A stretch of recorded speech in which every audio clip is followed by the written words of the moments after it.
Eva a été reconnue à sa naissance en 1949 par son père. Elle n'a plus jamais eu de nouvelles.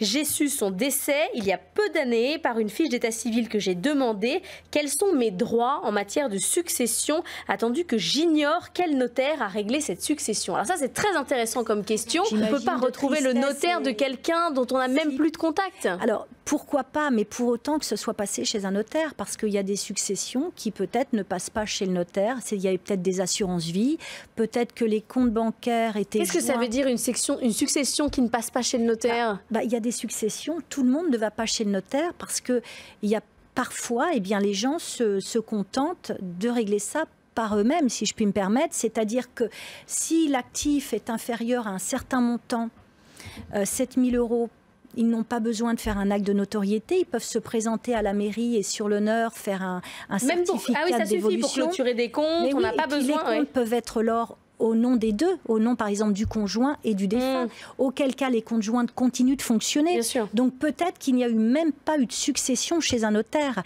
Mais ce qui m'ennuie pour Eva, c'est qu'au bout de 10 ans, il y a ce qui s'appelle le coup près de la prescription. C'est-à-dire que même s'il y a eu quelque chose, on ne peut plus rien réclamer, sauf si les héritiers disent oui, effectivement, on ne savait pas, on est d'accord pour t'ouvrir la succession. S'ils sont d'accord, mais en tout cas, sinon, alors, au bout de 10 ans, c'est fini. Ben oui, alors en revanche, peut-être que s'il y a eu un notaire, alors déjà, comme elle n'était pas sur le livret de famille, notre Eva, le notaire ne l'a pas su. Parce que normalement, le notaire, quand il est chargé d'une succession, il fait un minimum de recherche, mais il ne peut pas y aller au pendule. C'est-à-dire que si on ne lui dit pas, et s'il ne voit pas que la personne a été divorcée, là, Eva, ses parents n'étaient pas mariés, donc il ne pouvait pas le savoir. Alors, soit il y a eu un mensonge, ça c'est grave, parce que c'est ce qu'on appelle un recel d'héritier, et c'est lourdement sanctionné. Encore faut-il le savoir. Voilà. Et si on peut faire du recel d'héritier sans le savoir.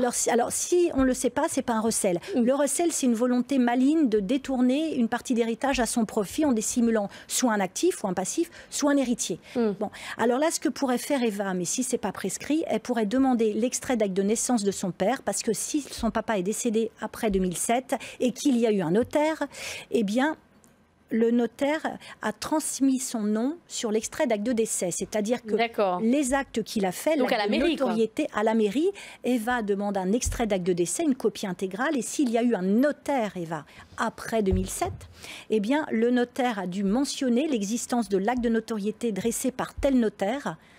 Donc il faut savoir la ville, déjà. Voilà. C'est l'information qu'il faut qu'elle cherche, c'est la ville où est décédé son père. Ou le lieu de naissance, parce qu'avec le lieu de naissance, Eva, si elle demande un extrait d'acte de naissance, elle va avoir en marge l'extrait d'acte elle va avoir la date de décès, et ensuite elle demandera l'extrait d'acte de décès, où il y aura en marge, peut-être, je lui souhaite, la présence d'un notaire. Mais je vous dis, il y a peut-être plus de 10 ans, il n'y a peut-être pas eu de notaire. Le notaire, lui, il est chargé, donc on disait on ne peut pas le faire au pendule, il ne peut pas aller chercher dans toute la France si jamais il y a eu des héritiers. C'est pour ça qu'on demande à certaines personnes de venir témoigner. Oui, le défunt n'a pas d'enfant. Attention, Eva, il doit quand même faire des diligences. C'est-à-dire, quand je dis, j'ai peut-être un peu dit légèrement, il ne peut pas y aller au pendule, mais si on lui présente une famille de 3 enfants avec un livret de famille et un conjoint, il ne va pas dire est-ce qu'il n'y a pas eu un enfant caché. Il faut que les gens, quand même, il a un minimum de recherche. Par exemple, regardez s'il n'y a pas eu des divorces, il n'y a pas eu... Mais un enfant, ce qu'on appelait autrefois les enfants naturels, on ne dit plus ça maintenant, puisque tous les enfants sont égaux, eh bien, a priori, on ne peut pas le savoir. Donc c'est pour ça, comme vous le dites justement, autrefois, et souvent encore maintenant, on peut faire venir des témoins s'ils sont censés avoir bien connu le défunt et qui indiquent, voilà, à notre connaissance, il n'y a pas d'autres enfants, pas d'autres héritiers que telle et telle personne. BFM Business, le club du droit, passez-moi le notaire.